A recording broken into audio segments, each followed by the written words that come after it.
Hello guys, welcome back to another Epic W video. Today I'm going to be teaching you how to use the background eraser tool in Photoshop. Let's get into it. So to start, you're going to want to go down to your left hand side and go to the background eraser tool, or just the eraser tool.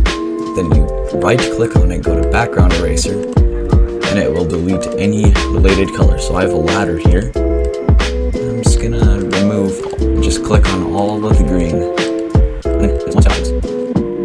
Once you've got it all done, you want to go to File,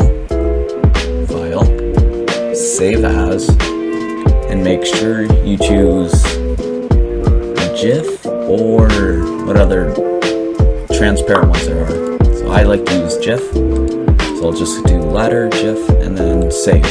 Also, yes, it is pronounced GIF. So once you've got that, you can just do the save options. That looks good, maybe, so I'll just save it like that. And boom, that's how you save it. So thanks for watching, be sure to like and subscribe, and I will see you in my next video.